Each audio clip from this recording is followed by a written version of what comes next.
Wagwan! Yo! Wagwan! Episode 4. Episode 4 of the Hold It Down podcast. Jeez, what, we're getting professional at this. Synchronization. It's mad. Come on. Okay. We say no, episode 4, you know. Yeah, Who thought we would get 4 episodes in? I knew we would get maybe 4. The thing says, you know, Nipes in the podcast don't make it past episode 11. So we just need to hit 12. We need to hit 12. And I'm sure we can do that. We are top echelon of podcasts. We chat bare shit. A lot of shit. So I really feel like we could make it to episode 12 with ease. Yeah. We're meeting up once a week. And then we give up there? No. No. Okay. No. Now, this is a PSA. If the people them would like us to continue, please like, subscribe. Should we set a target? We're too early for that. We're not going to hit the target. If we hit episode 11 and we don't have 50 subscribers on YouTube, bro, I'm not going to lie. Listen, let me chat to the people real quick. We have 17 subscribers. 17 bad man subscribers, yeah? No, but the point is we've had 17 from early. Oh, yeah. And it's kind of stagnating. And we don't like stagnation. We don't like that. So please subscribe. Or else. And like all our videos. No threats. I'll come to your door, like I said many a time. Okay? You don't want that. Anyway, Wagwan people, episode 4 of the Hold It Down podcast. We're back again. The brothers, Big M's, Big Mikkel. Big Mikkel. Conductor and regulator back again. Ready to do a mad thing.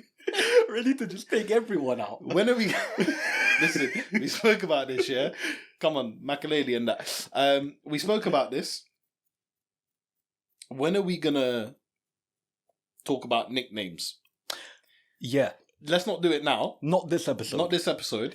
But it's coming. There's enough nicknames to talk about. There's so many nicknames to talk about. You guys are going to be so entertained. So entertained. We hope so. But there's so many nicknames to talk about. Anyway, back to you, Jeff. Just little... No. We can't... You have to tease them. Little nuggets and that. Nuggets. Anyway, episode 4 of the Hold It Down podcast. Hold It Down podcast. And back again. How has your week been, bro? Alhamdulillah, bro. It's been up and down. Okay. Tell me about it. It's been up and down. I had a very emotional weekend. Okay. I had a very emotional weekend. Obviously, everyone's very aware of the conflict in the Middle East, the genocide in Palestine. We've spoken about it on here before. I've told you before that there are certain types of content that personally I can't digest. The ones with the shock factor to them.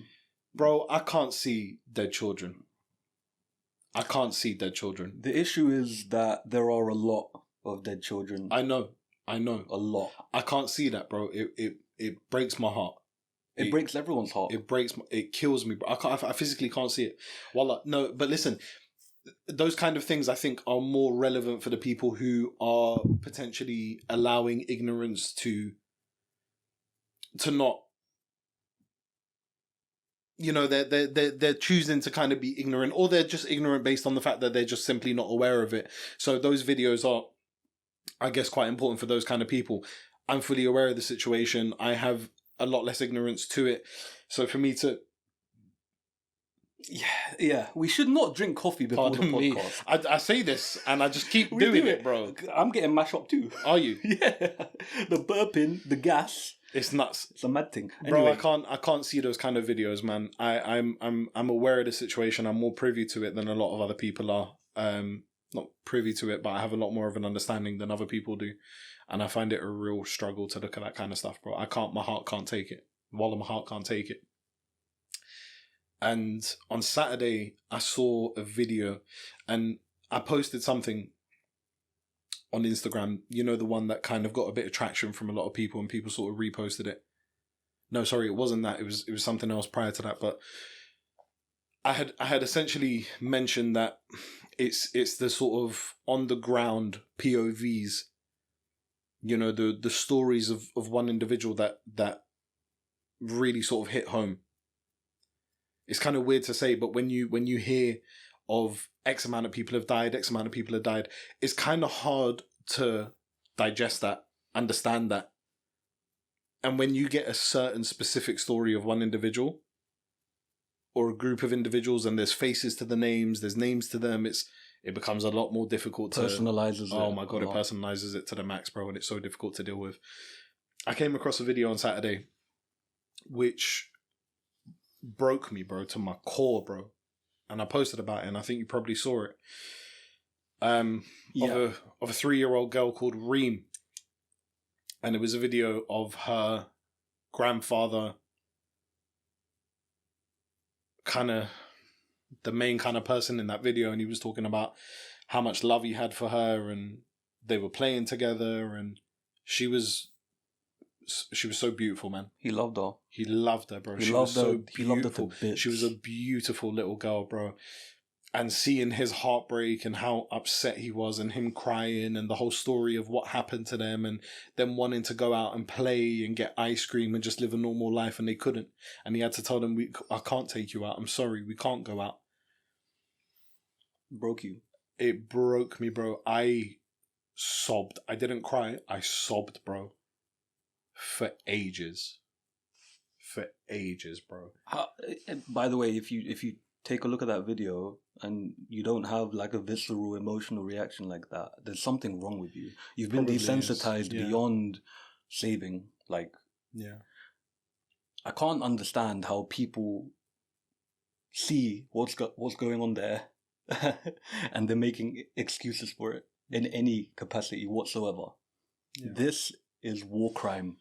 This is a humanitarian disaster. Okay? So this is the point, and no one cares. This is the point, though. A lot of people are aware of that fact, but when it becomes real, and you have stories of people like Reem, and you have stories of people like her grandfather, and the pain and suffering that they're going through, bro, I looked at that little girl, and I swear to God, I thought of like my nieces and stuff. Of course. And I thought, like, what if that was one of my nieces? It fucked me up badly, bro. Badly, bro. It fucked me up badly. I can see it right now. Yeah, it's still getting to you now, man. Yeah, bro. It fucked me up badly. And then I kind of spiraled after that, bro. You know when you get a bit emotional? It's hard. It kind of opened the tap, bro, because I'm not going to lie to you. The cage of despair has been unleashed. I hadn't cried in quite a while, bro, because alhamdulillah, I've been like very happy in my life. You know what I'm saying? And I think the last time I cried before that was also to do with Palestine. I was actually at your house. It was me, you, and T. Yeah. And it was quite early into this new version of the conflict, and when this kind of the war started up again, you know? Not that it ever stopped, but you know, this new sort of version of it, bro. And that's the last time I cried. I didn't cry since then. Because again, I've been fairly happy, but I saw that video and like I said, I sobbed, bro. I cried so hard, man. It fucking broke me. It broke me to pieces, bro. And then it just all went downhill from there, bro. The floodgates were open, and every little thing I saw for the rest of the weekend, this happened quite early on a Saturday, everything that happened for the rest of the weekend, I was crying, bro. I listened to a song that was like half sad and it made me cry. The floodgates had opened. Good. Listen, it's healthy. Oh, I'm an advocate of it. Yeah. You know this. I'm very much an advocate for it. I feel like you should always be in touch with your emotions. Of course, 100%. But it was mad. It was mad. It made me very emotional, bro. And it kind of made my weekend a little bit difficult. I was kind of hyper emotional and hypersensitive to a lot of things. Did it make you react to certain situations in a different way that you know you wouldn't have under different circumstances or something like that? Or in what kind of sense do you mean?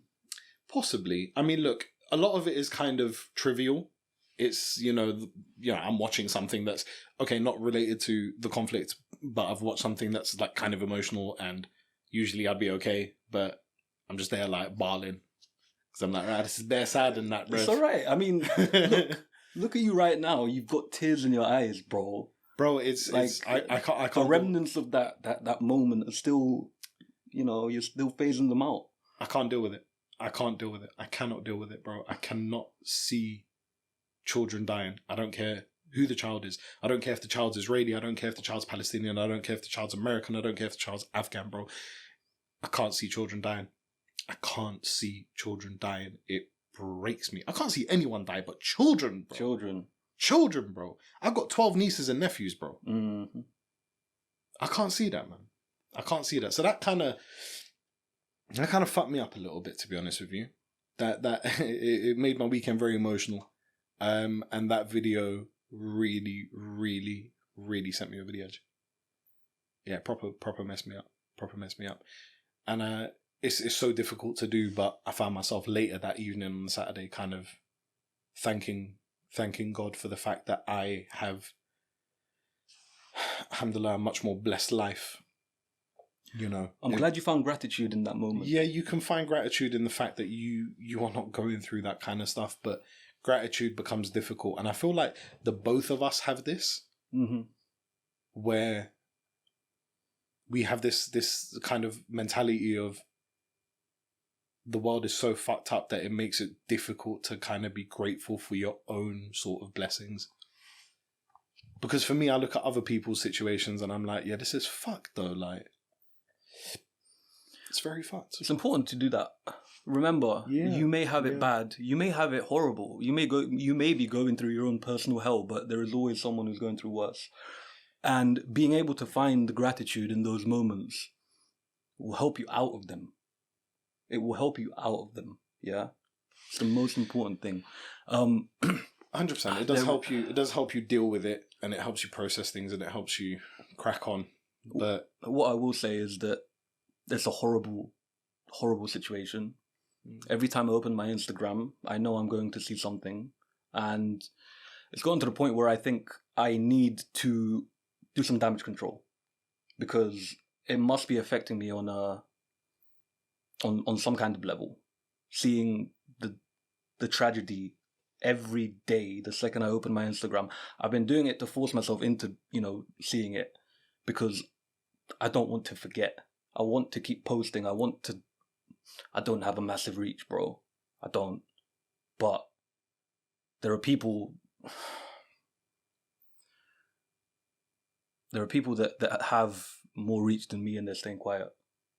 Yeah. It's the least you could do. Can you explain something to me though? You mentioned that they deleted a video from your Instagram. Yeah, bro. I tried to post that. So the Instagram page that posted that reel is Palestine on a Plate. And this is a news. The reel is from a news channel. It's a piece like that's gone out on fucking TV. And it's an Instagram reel. And I tried to share the reel the first 2 times with a little bit of sort of commentary and whatever. I'd written a couple of things. First time I done it, deleted almost instantly after it was uploaded. I thought, okay, this is a bit strange. It's never happened to me before. Because again, I don't really post that. The things that I post are quite... They sort of poke people into thinking about things and going out and looking for it themselves. I don't really do the real shock factor stuff. Some of the stuff that you might post is quite sort of shocking. For me, it's kind of like, guys, think about this. Like, go and look at it and fucking think about it. I done it once, it got deleted almost instantly. I done it the second time in the exact same way, and it got deleted instantly. Then on the same page, there was an artist's drawing of Reem and her granddad, which, even depicted as a drawing, is the saddest thing in the world. The saddest thing in the world. And I wrote what I wrote alongside it, and I made the point that I had posted it twice and it got deleted twice. And so obviously, it was censored by Instagram. And the funny thing is that video, because again, like I said, it was a piece in the news. It actually went out on TV. It wasn't that much of a shock factor. Obviously it is, but I'm saying there was nothing in it that was very, very bad. You saw a part of it where Reem and her baby brother were laying dead next to one another with their faces blurred. And that was probably the most shocking thing, but it wasn't like, there was no blood, there was nothing. I think this was post it happening, and any sort of blood or whatever was gone. They were clean, they were in clothes, whatever, their faces were blurred. That was the most sort of shocking thing about it, visually, in that post. But they censored it, bro. They censored it. And funny thing is, sometimes I'm on YouTube or something, and I'll get adverts for essentially pro-Israeli things, pro-Israeli propaganda. And this is a huge... And I'm just like, yo, hold on. They're pushing this and they're censoring the other side. But whose babies are dying? I mean, if it is the case that there is some sort of suppression or some shadow banning or some kind of, deletion happening, whatever algorithm they're using in the background, you need to address that. Because you have a very important platform where nothing, things should be censored, but the truth shouldn't. And if it's propaganda, let people make that decision themselves. Let people see it. Because what they're doing is they're suppressing one side and the other side just gets to... Yeah, at least make it an even playing field. It seems like everything is against Palestine right now. There's nothing is on their side. Yeah. Bro, I don't know if you know who Mortaz Aziza, I don't know how to say his name, but... Considering how badly you butchered the name, I can't say I know who that is. I'm assuming you butchered the name, but I don't know who that is. He's a photojournalist down there on the ground right now. Ah, okay. Right? Yeah. And he was posting to his story today, bro. They were bombing his hometown in the south. Where they were told to go for safety. Literally on their Instagram live showing it. If you don't think this is real... This is live and direct. This is live and direct. Our camera just made a noise. There's also babies outside, so if for some reason there's a baby outside crying, but we want them crying as opposed to dying. That's not a joke. I'm being serious. They can't see you right now, but... Sorry guys, we had technical issues. Like I say, like I have edited into each podcast so far, give us the Bursement and this won't happen. Give us the Bursement. You'll get more content. You'll get more quality content like this of two men sad in a room. Yes. One on the verge of tears. The other one's bottom lip is trembling. He's close as well. Yes, you can reach us on 0800 Bursement. We'll put our fucking bank details. Just transfer the thing, bro. Just transfer the thing, man. Just give us the Bursement quickly. Anyway, sad situation. Yeah, bro. To wrap that up, it was it was an up and down week. I had an emotional time with that. Can you fuck off, you dickhead camera, bro? Keep turning off on that, bruv. I'm gonna keep it rolling. So, and again, 0800 Bursement. To prevent us from having technical issues moving forward, please. Twice in one day. Not good. Twice in a minute. Yeah. If you, for any reason, hear a baby in the background, there is a baby crying somewhere. Yeah, there is a baby crying literally on the other side of the door here. Yes. Hopefully this doesn't pick up on the microphones, and we hope so. We hope so. But anyway, again, hopefully the fucking camera stays at this point. Just to round it off, it was emotional, man. It was emotional. That really, really, really hit me. And to your point of, I think you mentioned something along the lines of just a little earlier about, is it kind of like a build up? We can cut this part. I've butchered this part, but you said something along the lines of like, is it a build up or something like that? Blah blah blah. I don't know, but.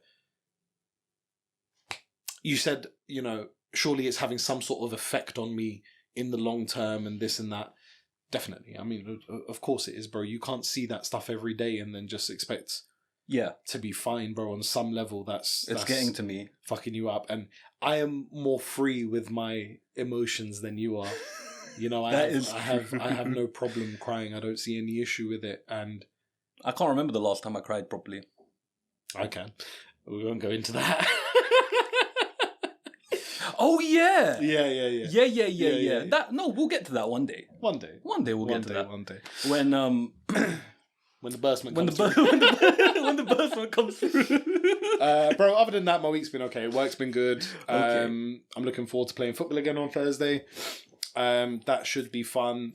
Alhamdulillah, my back is doing very well. Oof. I had a bad time with it for like over a month, bro. Yeah. And I've had consecutive days now where it's pretty decent, which is good. I had my work Christmas party last year, which was really... I had one last year as well. Last week, which was really, really fun. Yeah. Mini golf and that. Yeah, very good, very good. Ooh, mini golf. Very fun, bro. Nice. Very fun. Did you get smacked up like when me and James went to mini golf? Oh, that was a long time ago. It was a long time ago. Ras. I've still got the photos from there. Yeah, I've got me trying to fly. You lot were shocked that I smacked you up. Yeah, because I'm not good at anything. Anything athletic, Anything or athletic, sporty. but mini golf. Yeah, it's not really athletic, is Nah. it? Yeah, It's precision, numbers and angles. That's your thing. Yeah. I've got from that trip of ours to where was it? Southend we went to. Yeah, I think so. I've got a video of me fly kicking and punching machine. I used to be so much more flexible, bro. See, I clapped again, and I can see what it's done to the audio. Kung Fu Panda. If you We don't are know, sorry. that's part of the nicknames. That's another one. That's another one. Kung Fu Panda. Get to know. Obviously, man's got the bells now, but back in the day, still had the bells, but I was more flexible in that. I've done my thing, man. You are known for having incredible balance. Balance. I was about to say balance. Balance. Like I'm Big Shaq. Agility, all of that, bro. And now man's just fat, bro, with back problems. Your sciatic nerve is taking a beating. It's not good. It's not good. Do not zoom in on that face. It's getting zoomed in on. I really hope I made some dumb faces. Guys like the editing, yeah? Yeah? Bursement. We need a salary, bruv. Other than that, I won't speak too much on this final point of mine from how my week's been, but I'm putting measures in place to secure a good long-term future. You know, working on business ventures, which will hopefully be quite good. That's very interesting. Yeah, and I'm going to leave it there because you know what Nazar is like, bro. People are going to come with the evil eye. They're going to Thiago Silva. Yeah. What we did to Thiago Silva is going to get done to I'm not trying to get Thiago Silva'd. You know what I'm saying? Keep it discreet. Keep it on the DL. Yeah. But that's me, bro. And I feel like my segment took up, my week took up an hour, bruv. What are you saying? I swear if you come like last week, be like, No, I've actually got some stuff to talk about. I mentioned the person of interest a few podcasts ago. We went on our first official date. Is it? Yeah. Was that like a official date? Because I swear you guys you've gone on dates, but we've gone on like drink kind of outings. Okay. Yeah. Obviously soft drinks and that. Soft drinks only. Mashallah. Yeah. Only soft drinks. Yeah. Anyway, I like that. You're learning from me, you know. So look at the camera and it's convenient. It's so, bro, Bursement. No. Bursement. Man, I'm teaching you things, bro. Not joking, God. First official date. Yeah, and it was lovely. We went to get some sushi in Soho. It was amazing. Had a great time. Very nice. Where did you go? What was the place? Sticks and Sushi. Sticks and Sushi. Yeah. Chat to me, bro. I've tried to go there twice on a whim thing. Nah. It's not on a whim thing. I had to book it a week in advance, bro, man. It's not on a whim thing. Nope. Because you know that I was very adverse to sushi. But I went sushi. Adverse is the right word, right? Adverse, yes. Yes, okay. Correct. You're good. Carry on. Alhamdulillah. Man felt sushi for the first time last year. You feeling it? It was incredible. Good, innit? Incredible. Finally. I went with somebody. I went with my cousins. It was a family thing. My cousin's wife, she's like the sushi master, bro. She knows Wagwan. The sushi So master. I told her, listen, on a summer rice. I'm not a sushi man, innit? Okay. She's like, don't worry, I'm going to get the kind of stuff that as a non-sushi liker, you're going to like. Because you probably have an idea of raw fish and that. Yeah. No. Trust me. Brother, the experience, the money, fuck me. But the experience. Oh, yeah, it was an expensive venture. I hear sticks and sushi is expensive as well. It's on the mid to high end price wise. It's all right. It was worth don't it. say too much in it because we need the bursement. Yeah, They're gonna think you're rich. We need the bursement. No, it was £5. We should have a bursement count at the bottom of this podcast. That's how many times you said. Yes, I'll edit in a bursement counter. See how many times you said. We got the bursement. We need the bursement. Okay. You went sticks and sushi first official date. I'm sorry, I keep cutting you, bro. No, it's fine. It's good. This is how it should be. Yeah, had a great time. She's lovely, man. Yeah, you like her, don't you? Yeah, I do. I think you quite like her. I think I do. Yeah. And this is going out, so you're going to see this. So Big up yourself. yeah, but I think you already know. Take care of him, I swear. I will give him the address. I don't know where she lives. Actually, no, I do. So when you say, chat to me, when you say first official date, Yeah, what does that mean in your books? that means that I have directly told you that I am prioritizing you. Okay, because I was going to say this particular individual is aware of the fact that you were on the dating scene. Yes, I've not hidden it from anyone. Yeah, multiple. It was on the podcast. Yes. Yeah, multiple dating scenarios. Yeah, Are you on an exclusive dating thing now with this person? I believe so. Okay. I believe so. Okay. Yeah. Okay. Nice, bro. Maybe. Nice. Maybe. Keep on wanting more. Yeah. Guessing. Those are the games to play. Just the reverse 29. psychology. I told you last week. Bro. Yeah. Other than that, yeah, I had a lovely time. Saturday, I saw my boys from back in the day, bro. Yeah, I love them kind of link ups. My man. boys from back in the day, bro. Yeah. At 12 years old, we've known each other. Since I've been 12 years old, I've known these brothers. And they came over, we ordered food, we gamed for a long time like we usually do normally. Yeah, they are the loveliest guys you could want as friends. Really put a smile on my face seeing them. And one of them married with 2 kids. I love my nieces, bro. They are my nieces. Yeah. Not by blood, but Uncle vibes. yeah. I hate you. Whenever I see them, you are my little angels. I'm gonna Of course, bro. I'm gonna treat you like actual royalty. Yeah. I had a lovely time with them, I'm not gonna lie. Nice, bro. There is something that it prompted though that I wanted to talk about. Because I got a few questions asking about the RuneScape and the sponge cake. Yeah. It is for people that know me. It is what was that? For people that know me, they know that there was a time where I was very inflated. Yeah. Size-wise. Size-wise? You are fat, brother. And that's coming from me, bro. I was big. Now Bloody think 5'8", 5'9", 135 kilos of fat at my highest. Mashallah, you've done incredibly for yourself. It's taken a long time. Long time, enough steroids, but you got there, bro. Okay, and so it prompted me to. There was no denial there. There's no denial. We're going to move on swiftly. Okay, I'm getting angry. The roids will do that.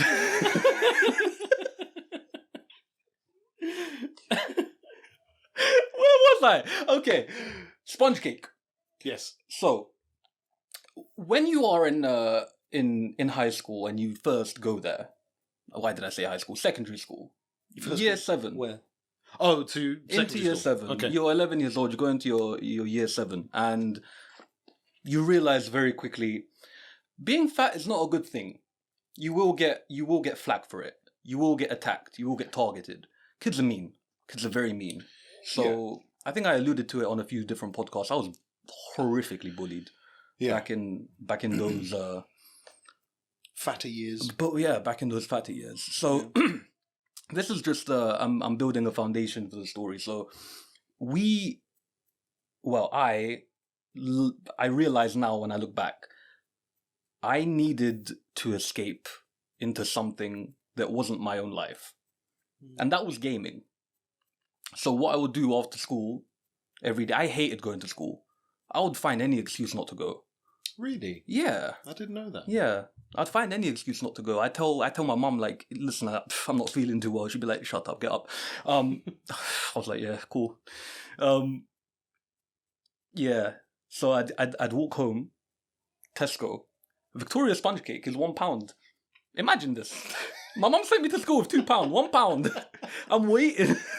I'm waiting to go to Tesco. Yo, Victoria sponge cake bangs though, bro. It fucking bangs, bro. I know. Listen, before you judge the thing, can't judge nothing, bro. Look at the size of me, bro. What are you talking about? Nowhere near, bro. Nowhere near. I think I might edit in a photo of what I used to look like at my worst, just so you guys know.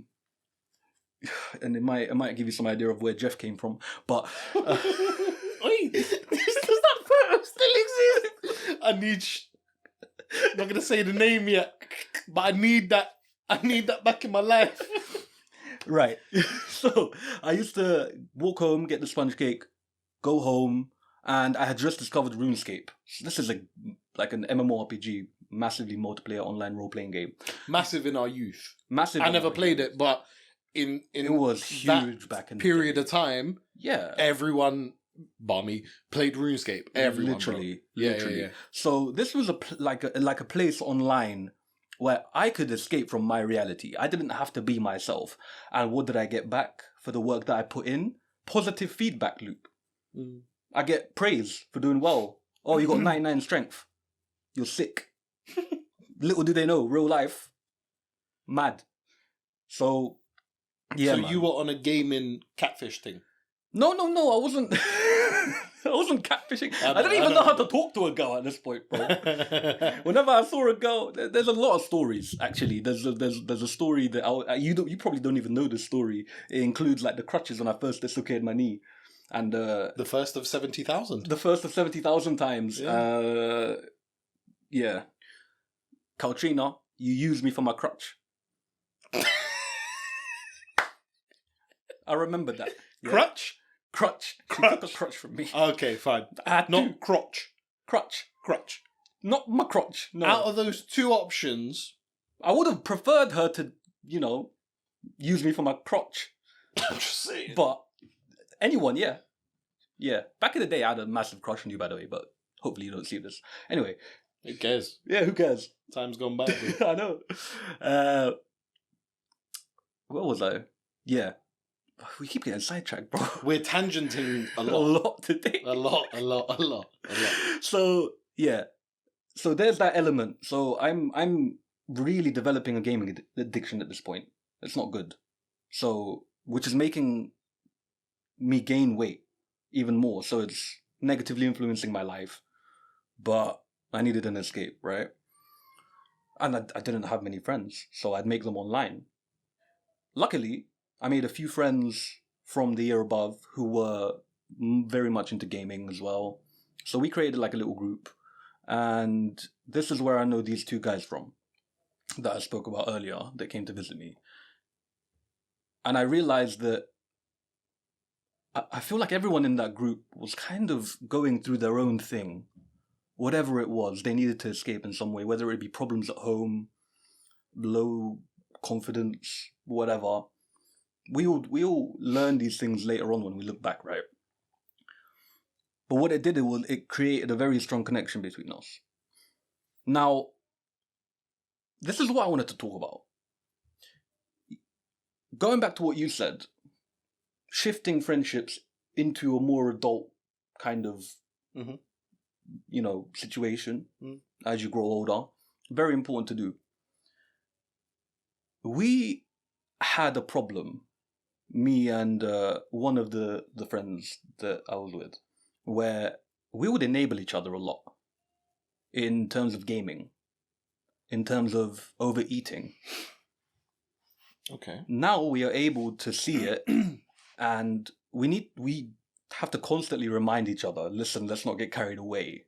Let's not fall back into our old routines. We've got a life. We need to, we can't do that.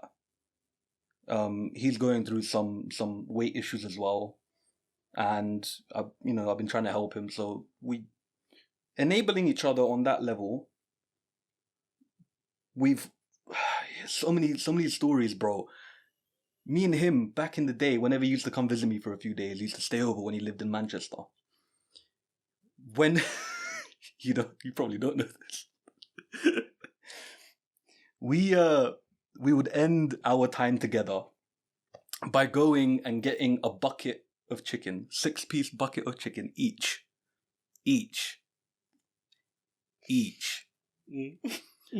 Eating that. Do you know what does it for me? The sentence, we would end our time together. It was, what's the word for it? It was like a ritual. A ritual, yes. It was a ritual to do that. And now I realize how crazy that is. 6 pieces of chicken. I can't eat 6 pieces of chicken today. To be fair, I actually don't eat a lot of food. My problem's snacking. Yeah. But... yeah, you have a big appetite. But 6 pieces is a lot, bro. Man, we both have a huge appetite. Another story. We decided to go out for someone's birthday, I think, or whatever. It was like a all-you-can-eat buffet in Chinatown. Mm. So we, being us, made it a competition. Who could eat the most plates of food? And the winner would get a prize. Do you know how that ended? Oh, God. It ended with the owner of the restaurant kicking us out after evil-eyeing us for a long time. Fuck off. Bro, he kicked us out. Fuck off. He can confirm it. He'll comment down below. You can comment down below. Confirm it for him. I don't know how I feel about that. It's an all-you-can-eat buffet. Why are you putting a limit on all-you-can-eat? Because when you add a competition element, and it's not just me and him, there was another Don who was in the competition with us. Also, no. What? What's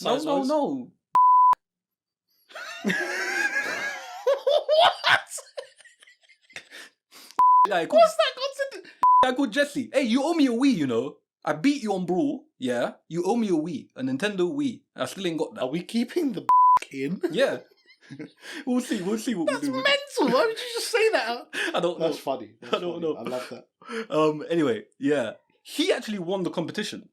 But he was just filling his plate up with chicken wings and eating them. And we were packing it with the rice and the chicken and all of that.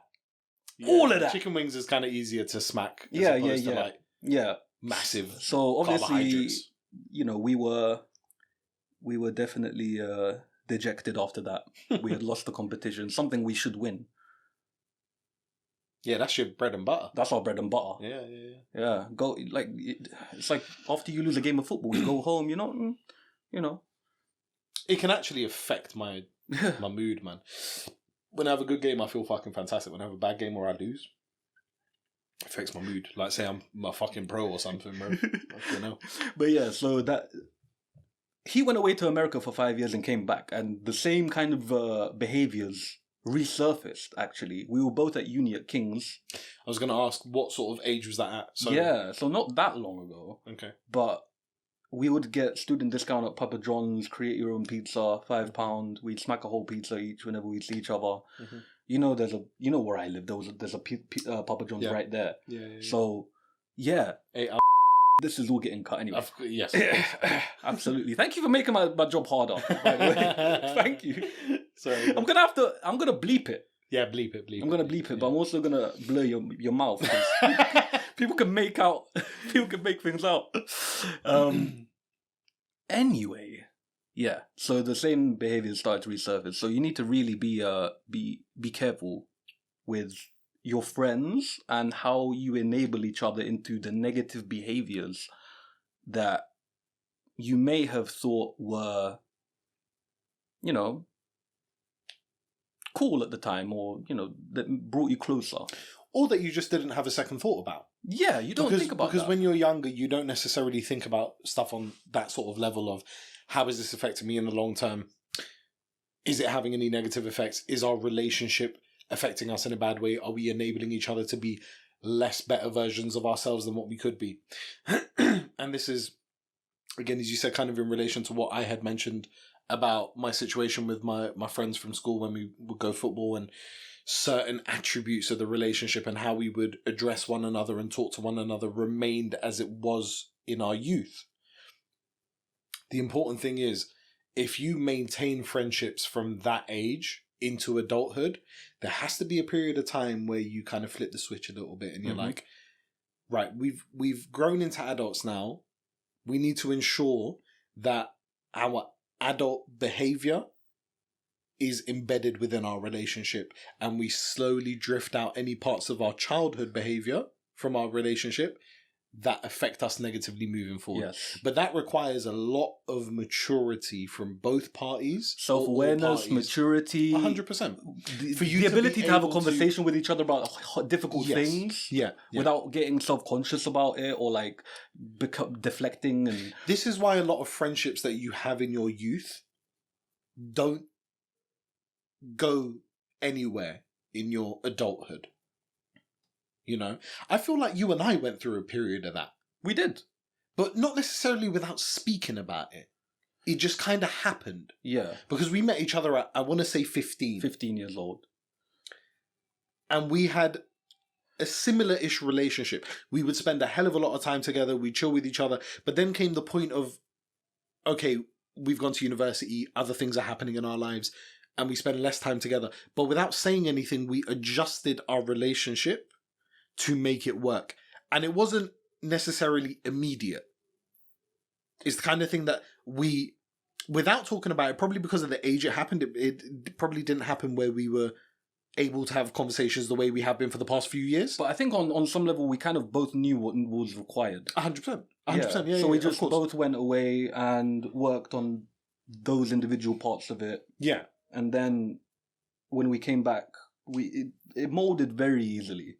100%. Very easily. Because we had a fantastic foundation. We are incredibly good friends. And we just managed to make that work into adulthood. And there's a lot of relationships that don't happen like that. But the ones that are really, really close, like the friends that you're discussing, our friendship, you're able to do that. Yeah. If you're unable to do that, then they're never really your true friend. Yes, absolutely. Yeah. And you know that there are some people, if you're not able to do that, you have to let them go for your own well-being. Yeah, of course. Bro, there are people out here who are just not good for you, man. I know. They're just not good for you. Absolutely. So yeah, I thought I would just talk about that because I realized, and we actually spoke about it when we were together. Like, yeah. We go through this. We have to be careful. Yeah. You're married, bro. You've got children. You need to be here for them. You know? Yeah, of course, bro. If you got a wife and 2 kids, you can't be out here RuneScape and sponge caking every day.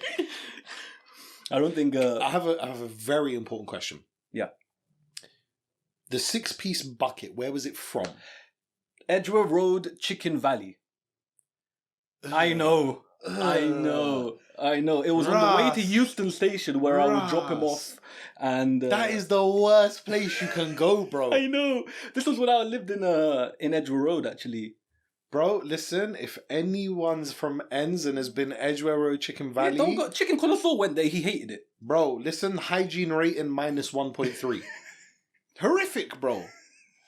They're serving you pigeon cooked in rat batter. You're causing the conspiracy right now. And fried in olive oil that's 10 years old. Olive oil that's 10 years old. Olive oil. Fried in olive oil. 10 years old. 10 years old olive oil. Yeah.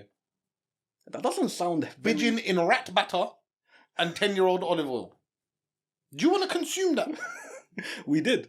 There's a KFC a few doors down. Why didn't you go there? I don't know. The peas weren't peeing like that. The peas weren't peeing like that. Bursement. Yeah. Bursement. Yeah. Anyway.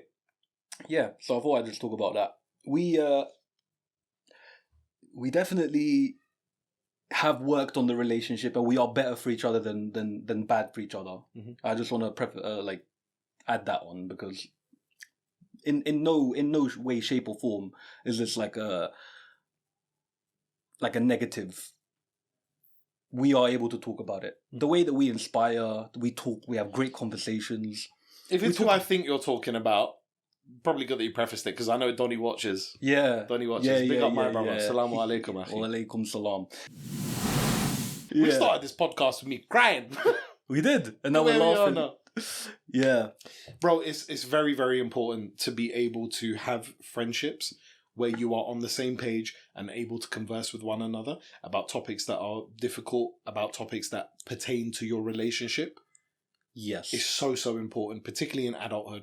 And I've been through situations like this that you're fully aware of. When you're at a certain age and you can't have certain conversations, that person can't be in your life because it's baggage. Yeah.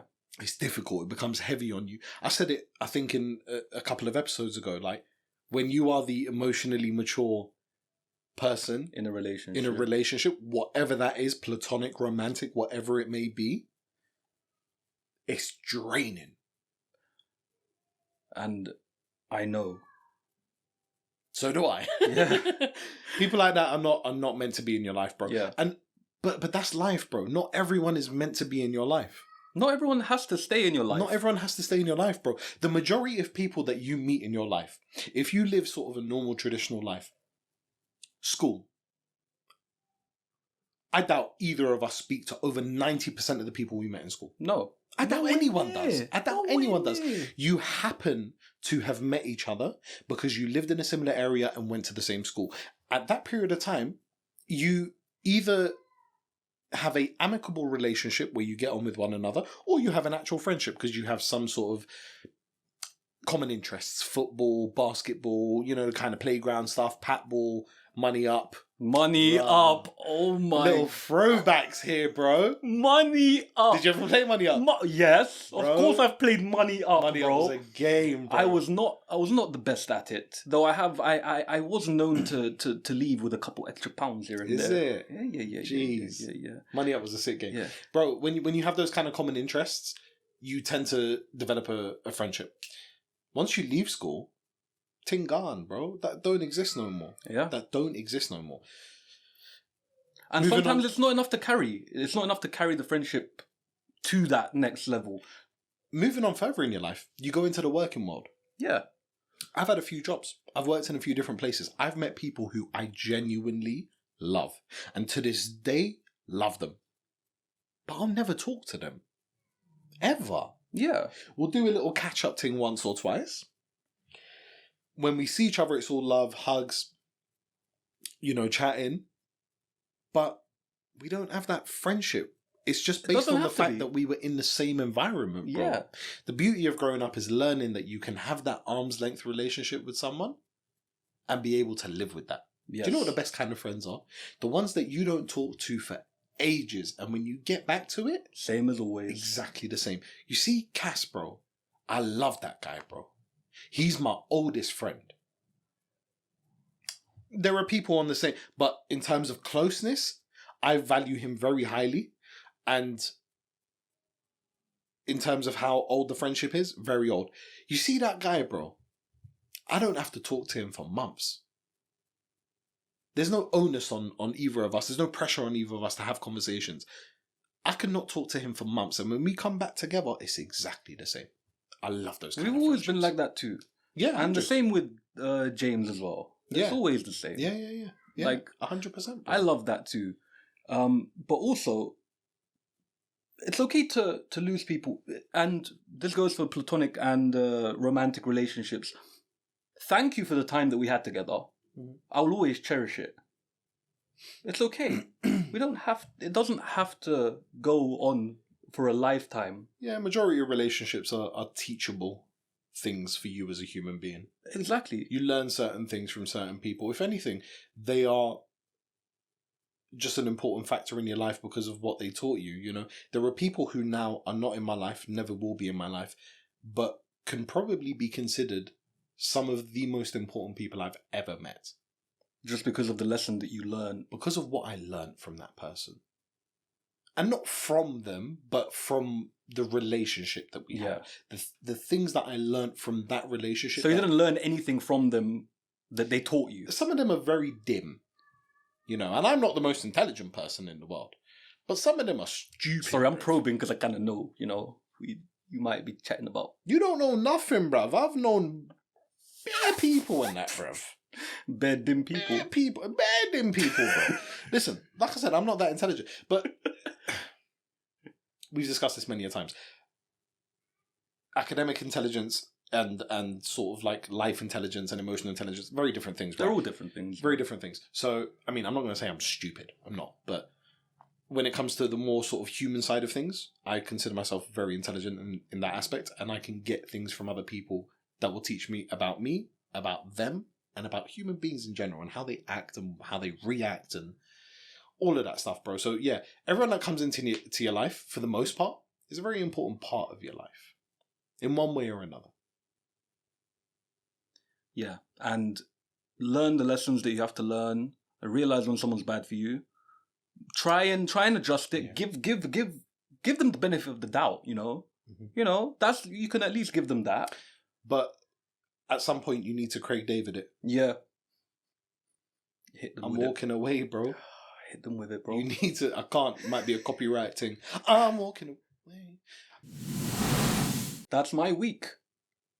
Yeah, mad one. Mad one, right? Calm. We both went for like an hour. Podcast over. That was the Hold It Down podcast, episode 4. Goodbye. Safe. Now, do you know what? There's one thing I wanted to discuss. Go on. Busta Rhymes on Diary of a CEO. Oh, what an episode. This is the second week in a row that I've shouted out Diary of a CEO. Yeah. And I don't know if Big Steve has heard this. He definitely hasn't. And he won't. But I will liquidate you, brother. You better interact in some way. Drop a like or something, bro. We're just going to spam your DMs with the same post over and over again. Every time. Which is a clip of us mentioning you. And, if you don't reply... Listen, Busta Rhymes on Diary of a CEO. Really? I didn't expect it to be that... Nor did I. I mean, Busta Rhymes is a very articulate person. I've seen him do other interviews and stuff, but they were kind of in his in his younger days, and it was mostly sort of around his music and hip hop and stuff. And I always knew that he was very articulate. You kind of tell from some of his music as well, bro. Suicide Bounce, Busta Rhymes and Nas. You love that tune, bro. It was back when I didn't know hip hop too much. When he showed me that tune, I was like, "Hey." Yeah, and you were like, "What, Nas?" What? Yeah, because you don't fuck with Nas like that. I didn't.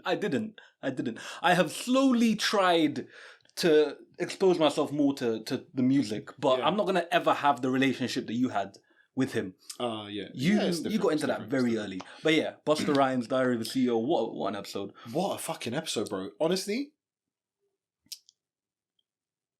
I mean, I love the majority of episodes that I see on Diary of a CEO. Stephen Bartlett has an incredible way of interviewing people, and he's got a level of emotion to his questions where they can be... Bro, that first question of, the one he asked Jordan Peterson that we spoke about last week, how are you doing? It's such a basic question, but this is such an important thing in life. Tone. How something is said. It's not what you say, it's how you say it. Mm-hmm. So he's asking a very basic question, but the way in which he asked it, the body language, the eyes, everything, it invoked that emotion from Jordan Peterson, and it led to a fantastic interview. So big up yourself, Stephen Bartlett. This is the last time I'm going to talk about you, I swear down. Bursement. He's the Bursement guy, bruv. He's the Bursement guy, He's the Bursement guy. But great interview. There was something in that. And I'm going to paraphrase Taras on this one. I think that's what we do most of the time anyway. Chat enough shit. He was essentially talking about, there was a period in it, and I don't know why I remember this, but not exactly what he said. It was about 55 minutes in. But he was essentially talking about chasing your dreams and fulfilling your destiny. I think he was talking about... It might have been the part where he was talking about his new album and how he's got a lot of young cats on there and he's trying to put them on and this and that. It might have been that part, it might not have been. But he was essentially talking about how important it is and how important it was for him to fulfill his destiny and chase his dream and be tunnel vision with that. Because he was talking about aspects, you know, from his father who was trying to get him to go into being an electrician and having a trade. And he was having, you know, difficulties with trying to actually get into what he wanted to do. But I think he really persisted with it and went through with it, obviously. And he's made a fantastic career for himself. I don't know. When I was listening to all of that, I was thinking about us and the podcast. And I was thinking... I was too. Really? Yeah, genuinely. Like, I have to do this. Right? I have to. Right? I'm failing myself if I don't do this. Bro, and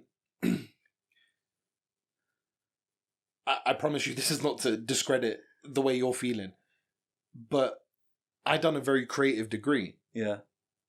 I'm naturally very creative. Mm-hmm. And I stifled that for so long. For various different factors. Fear, perception. Yeah. Loads of different reasons. Some of the things that... But when you look back, like, he mentioned this about his father. He realized now, when he's older, why his father where it came from. Why he did say that. It's love. Yeah. He wanted to protect him. Yeah. And sometimes that protection stifles you. Mm-hmm. You stifle yourself. And it's because of the things people are saying. It's the expectation society has upon you. Mm-hmm. Just go for your dreams, guys. Yeah. Do you remember when... This is the most joint venture thing possible. You and I are doing this completely together. We had a conversation and it came out of my mouth, the idea to do something like this. Kind of. You know, we spoke about the fact that we are just the most hilarious people in the world and need cameras and microphones on us 24/7. We have said that a lot. I mean, we are though. And if anyone doesn't think so, just, you're stupid. It's just absolutely stupid. Moronic. Idiotic. I was going to use a very strong word, but I won't have to bleep you've it. already come for the today, so you might as well, bro. It doesn't get worse than that. When I first sort of mentioned the idea of, hey, how about we actually do a podcast? Birthed from the fact that we had said what we said for many years, where people, you know, it needs to be recorded and blah, blah, blah. And you and I both love podcasts. We listen to a lot of podcasts. We love it as a form of content, as a long form piece of content where it's actually quite real as well. So this is creative, but we are being ourselves at the same time. When the idea came out, do you remember how I was? Very excitable. Possessive. Yeah. I could not stop thinking about it. Yeah. You were a man possessed. Astaghfirullah. But God forbid, like, never. I don't want that in it. You know, I'm saying the spirit. Just in a very good way. I've never seen that fire burn from within you like that. Like, the last genuinely. time was probably when I was a lot more in the creative sphere. You know, when I was doing a lot more creative stuff, and that was only really at university. That was probably sort of the last time. But I couldn't stop thinking about it, bro. I could not stop thinking about it, and it gave me the desire.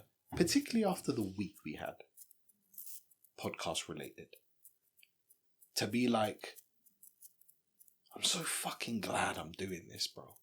I have to do this, bro. I have to try, bro. And if nothing comes of it, so what? So what? So what? Because this conversation... It's worth all of the time that we've spent setting it up. It don't matter, bro, because you and I are brethren and we're here having a conversation. And this is therapeutic, bro. I get to tell you how emotional I got about that video, about that situation. Where, to be fair, we'd probably have the conversation off mic anyway. Yeah. But it's an excuse to have the conversation every week. Yeah, bro. And other people might be able to relate to it. I don't know. When I was listening to Buster and Diary of a CEO, I just thought at that particular part, it gave me a lot of validation in what we're doing. Yeah. And it gave me a lot of like push and drive to say like, yeah we need to do this, bro. There's going to be so much pushback. Bro.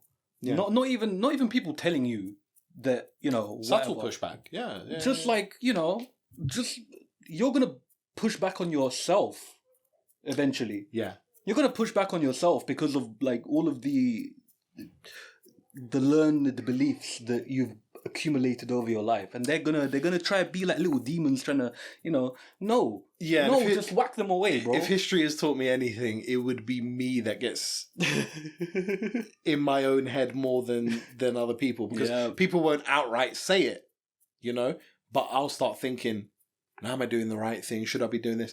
Although, do you know what? I think I'm at that point where I wouldn't think that anymore. Good. Fuck that. I'm so comfortable with myself now, more than I've ever been. Good. I'm so comfortable in my own skin. I know who I am more than I ever have. It's a continued learning, oneself. But I am much better place now than I ever have been. And I don't know, man, that just really... I listened to that particular part. I know exactly where I was stood. I know exactly what I was doing. And it really hit me. I was like, yeah, man, let's fucking go. Hold it down. Hold It Down podcast, episode 4. And up to infinity, bro, I hope. Inshallah. Bro, let's move it on a bit. Yes, okay. Let's move it on a bit. I want to talk about football. Roles have reversed. I mean, we talked about Garnacho last week, right? Yeah. I mean, should we just leave it there? Because there's no point in any football after that goal. Football should end. No, but... We shall talk about football. The first thing I want to talk about is United versus Newcastle. You lot are shit, bro. You lot are so bad, bro. As I have famously said, my chest hurts. Yes! My chest hurts, bro. Can you not celebrate my chest pain, please? I'm sorry, no, that's one of the most successful clips we have so far. Your chest hurts. That is a low fucking thing. Bro, you saw the screenshot I sent you, right? Just shut your mouth. Just so everyone knows, against the top 9 teams in the Premier League, you have lost most of them. Yeah. Yeah. We suck, bro. You suck. Hard. Very badly. Hard. Now, part of me is like, do I say that because we need to give Newcastle credit? They played very well. But we did not put up a fight. You are Manchester United. Yes. You are Manchester United. Yes. There is a standard of football that has been grown. Bro, it's been inexistent for years. Listen, here's the difference between a United fan and an Arsenal fan. Delusional. Non-delusional. United fans, let me finish. United fans are not delusional, bro. We're fully aware of the situation that we've been. And you can ask any United fan. We're fully aware of it. And we know that we're shit. Mm-hmm. Arsenal fans are delusional to fuck, bro. Like, you lot would finish 4th, 5th, 6th, 7th every year on year. And you'll be like, bro, we're winning the Champions League. We're sick league next year. Nah, bro. What do you mean, bro? Fucking Johan Giroux's the best centre-back in the league, bruv. What? Hey, there was a time where we had Koscielny and Vermaelen, and I thought they were sick because they were scoring goals. But Vermaelen was popping him in, to be fair. Yeah, he was. He was popping him in. You lot signed a fucking injured Schillaci, bro, and you thought like you signed the best centre-back in the world, Fabio Cannavaro, 2 Yeah, but where are we now? Come on, bro. Fine, your delusion has caught up with you. It's fine. Caught up with me. Maybe this is the thing that we were talking about with the podcast. Believe until you get there. Believe and you will achieve. Believe and achieve. Yeah. You Arsenal fans are wallahi a special breed. Wallahi a special breed. We will back our team to the hills, bro. It's not backing though, because you don't. You see AFTV, you man chat more shit than anyone. I mean, but just bare delusional, bro. Bare delusional. We're very emotional. Fuck Arsenal. We'll come on to them in a minute. Yeah, United. I was very frustrated watching that game. Very frustrated. 1-0 doesn't tell the story of that game. We did not land a punch on them. We didn't land a hit on them. We played awfully. Rashford did not play well. There were, within the first, I think, 10-15 minutes, Anthony Gordon down the left-hand side. The ball was getting pinged in behind Rashford. He didn't chase Gordon down. Newcastle... He didn't want to be there. Yeah, I don't know about that, but I don't know. What was their level of expectation to think that maybe they would have an easier game than they did? I don't know. But Newcastle United are very, very, very depleted injury-wise. They have played the exact same starting lineup 3 games in a row, and those games have not, I believe, not been a week apart. They've had weekend, midweek, weekend. 3 games in a row, the same starting 11. I don't care who you are. You play 90 minutes of football on a massive pitch 3 times a week, you're fatigued, bro. They were popping it around us, bro. We looked like we were the ones who played the same starting lineup 17 games in a row, bro. All within 17 days, bro. That's a lot of fatigue. Game a day. That's a lot of fatigue, yeah.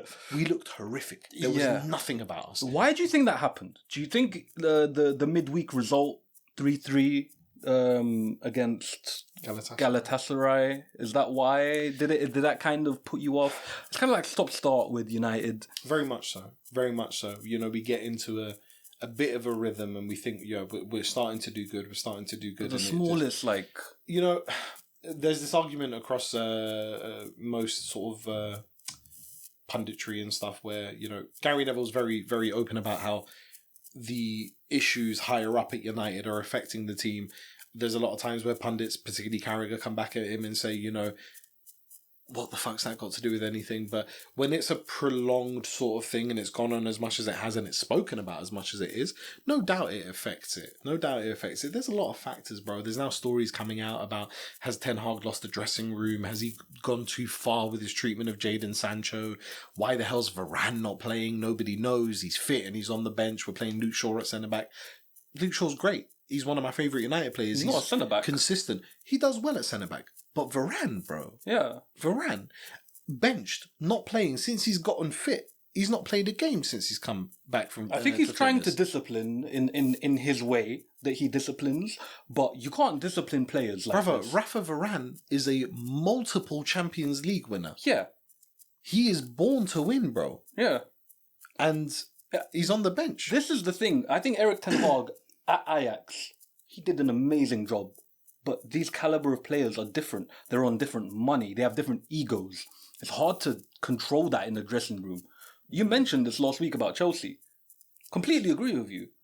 Like, that's where you start having the body language that Rashford and Martial have on the pitch when things aren't going well. You know? To be fair, Martial always looks like he's bun a fat one before the game. Donny's always angry. He always looks high, and he just looks like he's, you know, drifting through and that. Yeah, he does look. He's always just stern faced. So cold killer. Yeah, bro. Killer. Yeah. Props to him, though. He's an attractive man. When he's got that stern face on, I'm like, you look good, bruv. I've never ever thought that, but you know, that's because you're gay. Comment down below if you think he's gay. I lost my train of thought now. Shocking game. Shocking game. We played awfully. We honestly played awfully. Arsenal Wolves. Yeah. 2-1 to Arsenal. Started the game off quite quickly. Saka with a decent goal. If his little cut inside at the end was clean and didn't take a deflection, would have been a beautiful goal. Still, good goal. Good play. Jesus at the heart of it. He's not the number 9 you need. He's not banging in goals, but he gets involved in team play very well, particularly the second goal. We'll come on to that in a minute, but... We kind of spread all our goals around. We spread our goals around. We don't have like an out-and-out goal scoring, like a prominent goal scorer. Let me tell you something. You're not going to win the league until you do. You need that. Every team needs that. I don't know, because Man City have that. Man City have that, and they're still having trouble. They're drawing a lot more than they should be. Since he's come in, like, there's been a lot of talk about Man City losing their style of play because they brought in Haaland. Yeah, see, Haaland's style of play does not necessarily fit in with the way City play. But you can't argue a treble and a record Premier League season of goals. No, you can't. You can't argue that. You can't argue that. But I will say that this is the season we have the highest chance that I've seen in a long time. At this moment, it's still the beginning of the season. It's really early to say. It's really early to say, but at least I'm not... There's a... I forgot his name. Ty. Are you thinking of Ty? No. Because he's the embodiment of delusional. He's a delusional pundit on Sky Sports, bro. What's his name? I think he used to play for Arsenal. He said that if Arsenal win their next 5 games, we win the league. That's what he said. Do you remember what happened last year? Yeah. Yeah. The position you were in. Yeah. And all you had to do was... I remember. And you fumbled. Yeah. Classic Arsenal. Yes. Yes. Gunners misfiring. Lovely. Yeah. I like that. Yeah. Yeah. It's too early. The second goal. Yeah. Yeah. Wow. Odegaard. The play was delicious. Mm-hmm.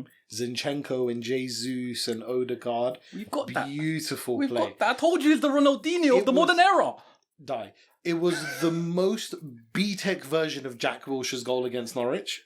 You know, the little poppy... the ping, the little poppity pop. Yeah. The little poppity pop and the flickety flick. I think, yeah. Yeah, that's one of my favourite Arsenal goals ever. I think Jack Wilshere one? Yeah. Incredible. Amazing. Incredible, bro. That play, and it really showed a lot of people the finesse of Giroud, bro. Because man don't get enough respect on his name. No, He's got finesse, bro. Yeah. Beautiful play, that goal. But the second goal was really, really nice. Survived and managed to get that at 2-1. Next game was Chelsea-Brighton. 3-2. 3-2. Another red card. Conor Gallagher. This is the problem. Like, they have no discipline. He was wearing the armband on the day. There's no discipline. Yeah, I don't know. This is Mauricio Pochettino we're talking about here, bro. Big Poch. Yeah, I mean, look, the second challenge that got in the second yellow, I can see why he didn't get the ball. Clearly, he did come in from behind. It wasn't the best challenge, but that seemed like a very lively game. Yeah. I only saw the highlights. I didn't watch the game, but it seemed like a very lively game. A very, very lively game. Not much to say on that, but yeah, seemed like a lively game. Liverpool, Fulham, 4-3. Bangers galore. I watched the highlights of this one. Bangers galore. Trent Alexander-Arnold has, got this new hairstyle. He thinks he's J. Cole. Work out for me. That era of J. Cole. Them times, because he started off there. Yeah. Then he became J. Cole of today. Now he's back to J. Cole of the yesteryear. Now I don't know what has happened to my man, but he should be converted like Gareth Bale was. What to? My man is too good. He's to Islam. Hey Trent, if you're listening, repeat after me, yeah? No, I'm joking. No, Gareth Bale got converted from a left back to a left winger. You remember that? Yeah. Yeah. Same thing should happen on the other side. This guy has got a foot on him. He's got feet, bro. He is not Oscar Pistorius. He has got feet. Brother, what a goal. What a goal. The free kick was nutty. It doesn't surprise me because we know Trent's got that in the locker. Yeah. It's beautiful. It is stunning. Just curled beautifully in off the post. Really nice free kick. His second goal as well, the winner in the 90th. I think it was the 90th. Yeah. Minute. It was post 90th minute. Really, really good. Really, really good He's winner. just popping them in for fun. But then the other two goals. They were amazing. McAllister. Oh. Goal of the season contender. Doesn't beat Garnacho, but it's in the question. Bro, the curl on it was absolutely beautiful. Yeah. Top bit. You're not getting that. Yeah. Really, really, really nice finish from McAllister. Do you know what, though? Having said that, it is a slice-a-rooney a bit. Explain? So, he's cut across the ball. Yeah. And it's gone into the top. I completely misunderstood you. Slice of Rooney as in he sliced it, not a slice of Rooney. Okay. I don't know why my brain would go there, but yeah. Bursement. Please, he needs a third degree, because 2 degrees and you're still stupid. You're still an idiot, bro. Man thought I said a slice of Rooney. I know. Nobody wants a slice of Rooney, bro. Donny looks like fucking... I don't even want to cuss him, bro. What a legend. He sliced it, bro. And interestingly enough, if you hear Paul Scholes talk about his goal against Barcelona in the 2008 Champions League semi-final, the goal that got us through to the final, a lot of people will say, incredible goal. It was outside the box, it was on the half volley, and he absolutely smashed it. He said, well, it's not one of my favourite goals because it was a fluke. He sliced it. He didn't hit it clean. It hit the outside of his boot and it sliced into the top corner away from Valdez. But surely only McAllister knows that for real. Only he truly knows that, whether it was sliced or not. I mean, you can see that it was sliced, but whether he had the intention of slicing it, nobody will ever know. Exactly. But nobody really has the intention of slicing it. If you want to hit a volley or a half volley, you want to hit it purely. It worked out perfectly in the end, and I'm not taking his credit away from him. Beautiful goal. Beautiful goal. Fantastic finish. Definitely a goal of the season contender. Don't think he beats Garnacho. Didn't he? Outside of the flute. Outside of the flute, did you say? Flute. Flute. Outside of the flute. I don't know. What's going on, mate? I need some water. Great goal from McAllister. Endo as well scored a very, very nice goal. Hey, listen, with a name like that. Yeah, he's quite a cool guy. Yeah. Quite a cool guy. Japan. Smoking on the Endo. The Japanese. One of the maddest games of the weekend is the one that we'll move on to next. It's been a mad, sort of high-scoring weekend. Yeah. City, Spurs. Oh. 3-3. Again. Heung-min Son thought he was just... He loves scoring so much that it took him 10 minutes to score 2 goals, 1 in each net. So we left for a little while because... They don't need to know why. They don't need to know why. We left for a little while. We're back. Man's changed the stop. We stopped in the middle of a game. We'll go back from the beginning real quick. Just what? Oh, okay. For all my Attack on Titan bonnies, yeah? This guy, bro. Real talk. This guy, bro. Good. Just fucking loves the camera, bro. They're like, oh yeah, look at me with my big arms and my fucking Attack on the Titan hoodie. You're still a fat cunt, bro. At heart, you're fatter than me. I eat more than you. Way more. Yeah, nuts. Yeah, I just work out more. You know, it was time I got my...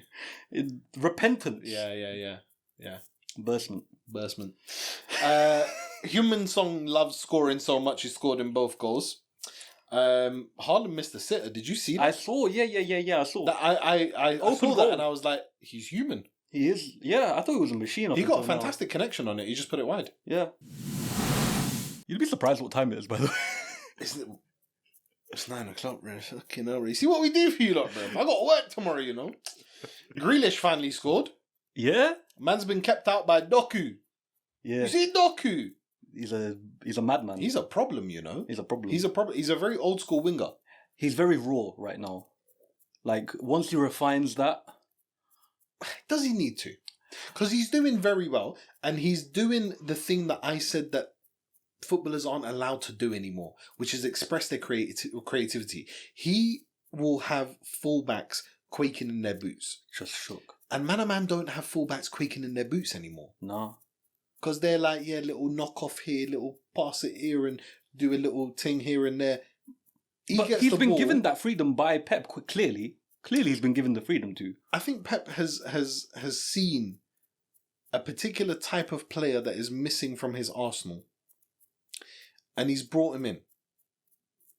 Not Arsenal football, delusional.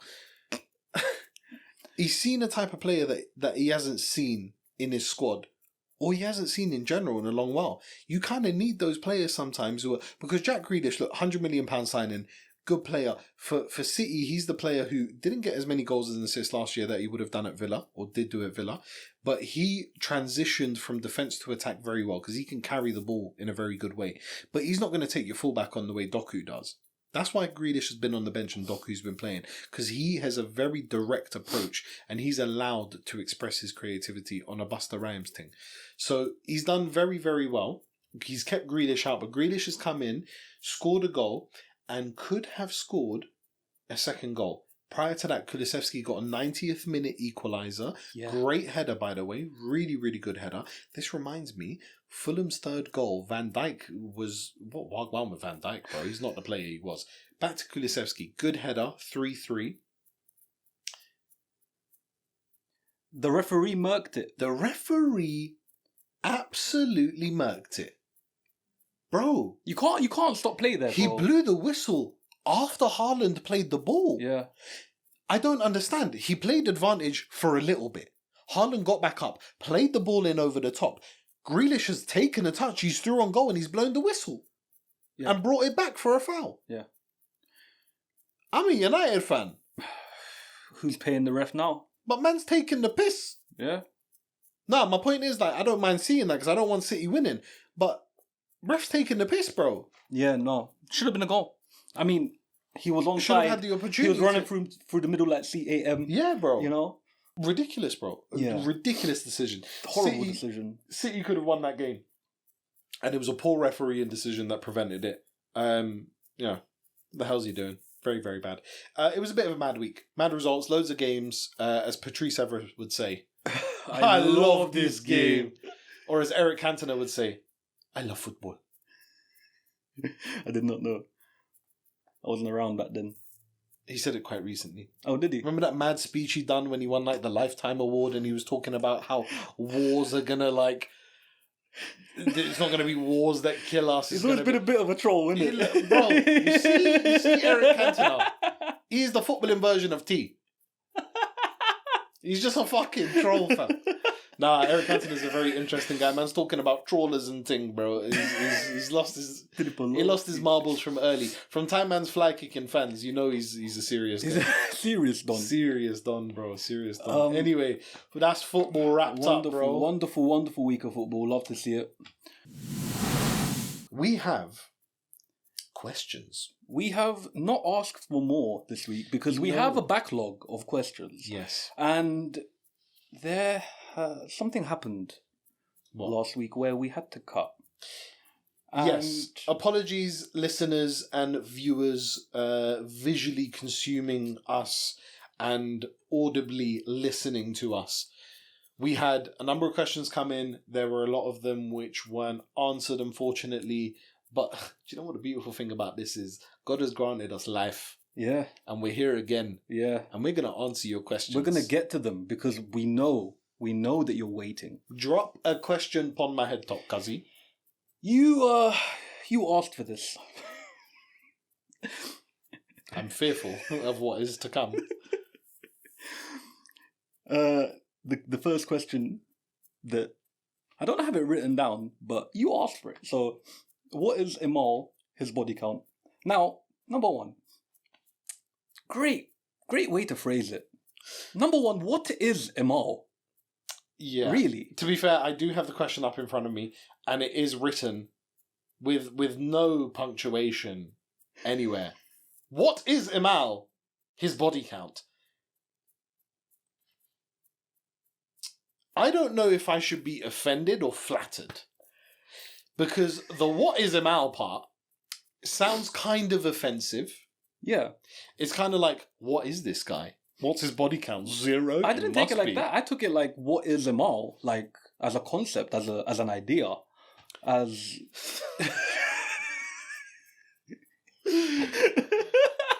Listen, the only thing that I can say is... He's a good guy. I'm alright. I'm an alright bloke. He's an alright bloke. I'm an alright bloke. And now to the crux of the question. What is your body count, Imal? I don't know if anybody's heard of Modine.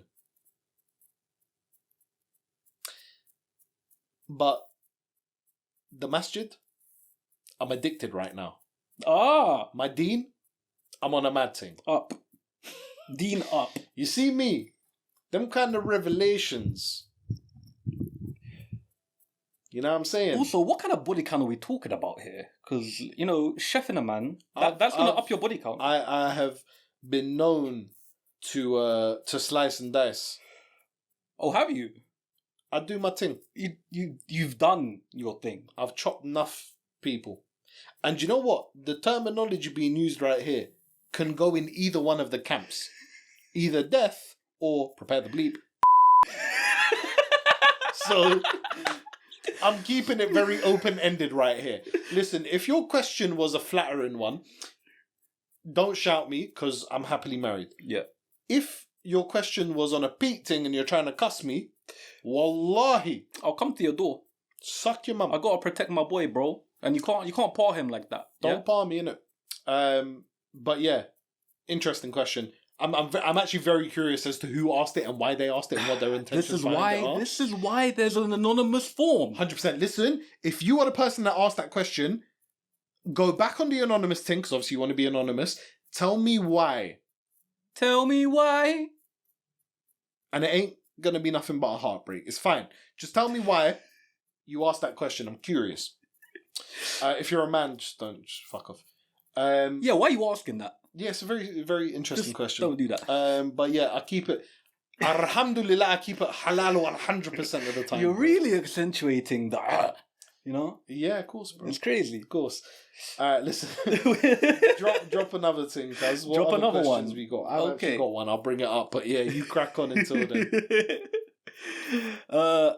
So you know, our boy James hasn't had a chance to ask his useless question of the week because we haven't asked for one. Yeah, the question that's not. But he actually asked a real question last week, and he told me you better get to it. So I'm getting to it. Okay. You ask and you shall receive. We're a giving kind. Yeah. Yeah. Yeah. What's his question? What's your opinion on the current state of pharmaceutical companies and drug misuse in America? Oof. That's a 2-part loaded question. Mm-hmm. That's a double-barrel shotgun. Mm-hmm. Wow. Do you want me to tackle it first? Listen, I spoke to somebody about this question on the phone and opened my eyes up a lot. There is pharmaceutical companies out there, they are for profit. They are fully for profit. Like, you can advertise on TV. They get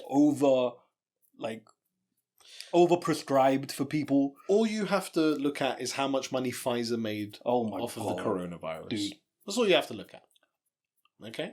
I saw a bill for $88,000 in pharmaceuticals.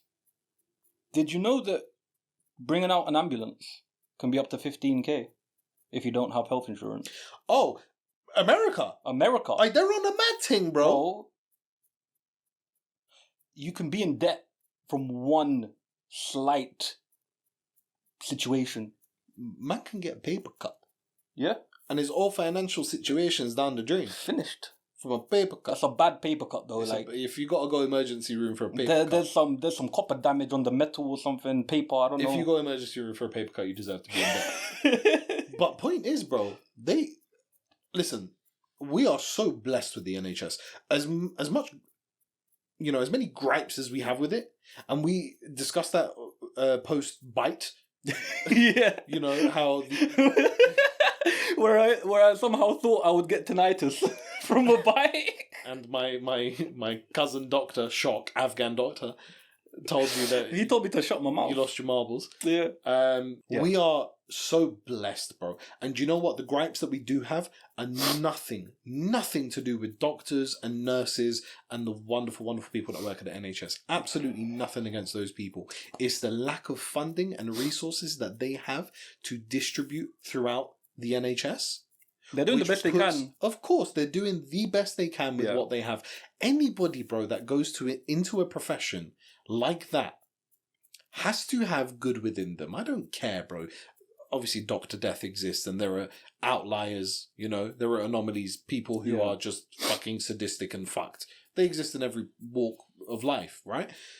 But for the most part, if you're going into a profession like that, you're going to be a good person on some level. You want to help people, bro. Or you've been, coerced into it by parents who expect a lot of you and...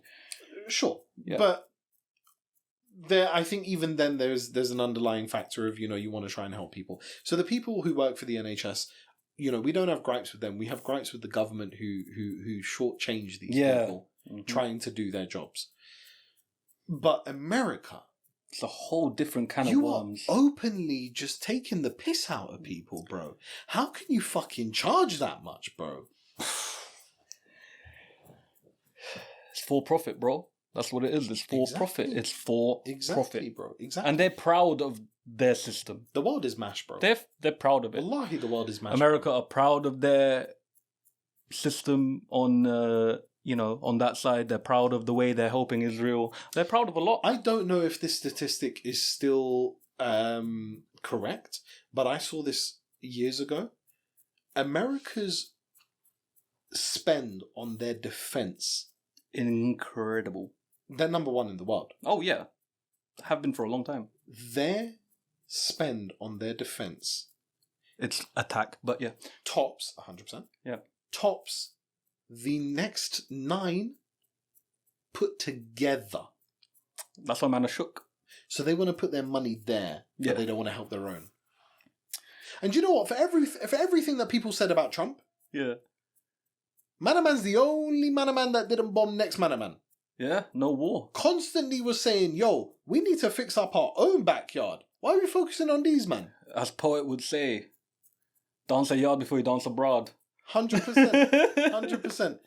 Big up my man, innit? I was going to do a madness, but big up yourself, poet. Listen, another thing here, drug misuse.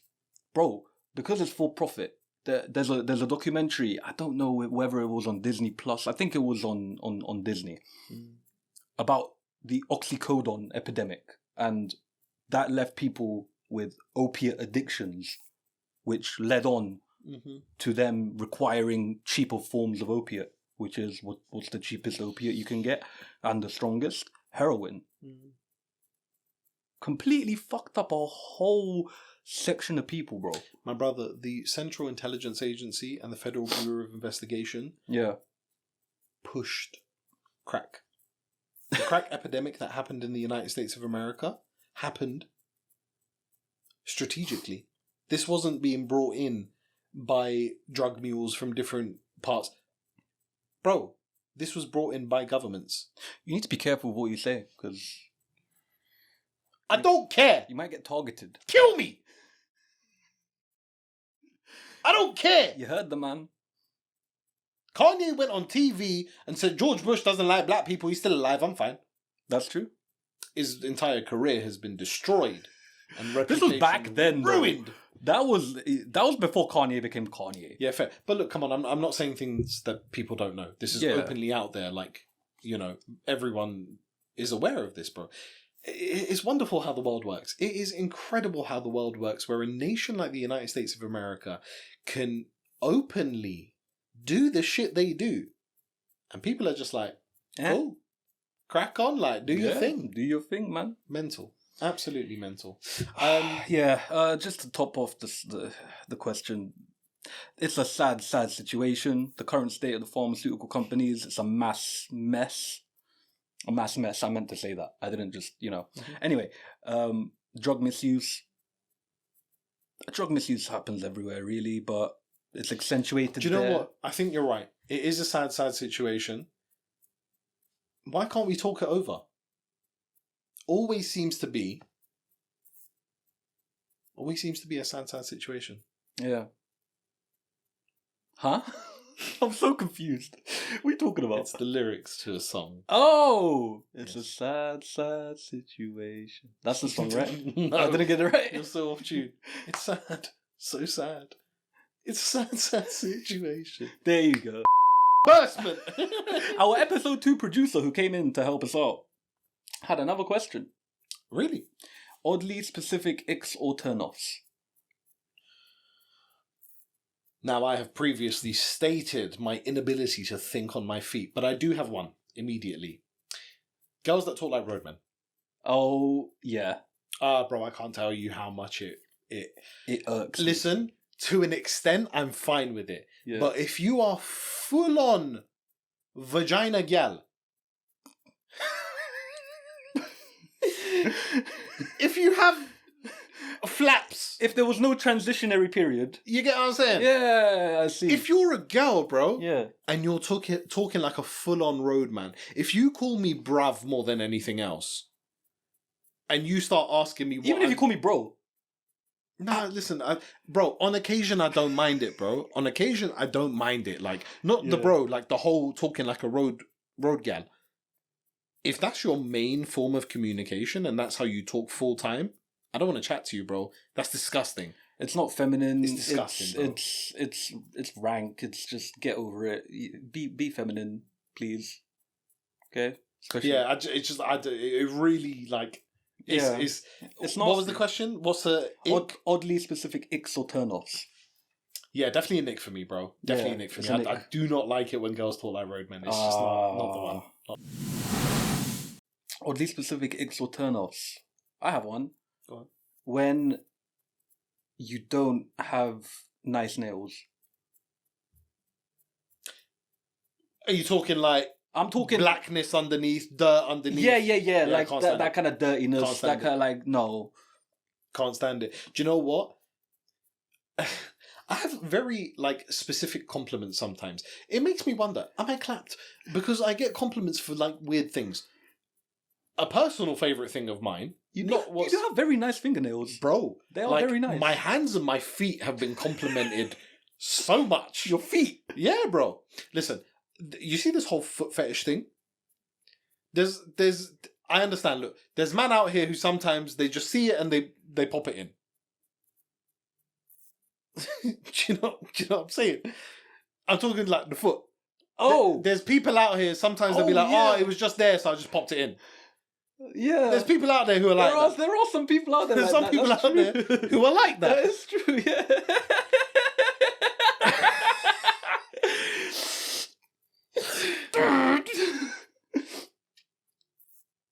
I don't see any appeal to it, bro. I am so impartial to feet. Yeah. They're just feet, bro.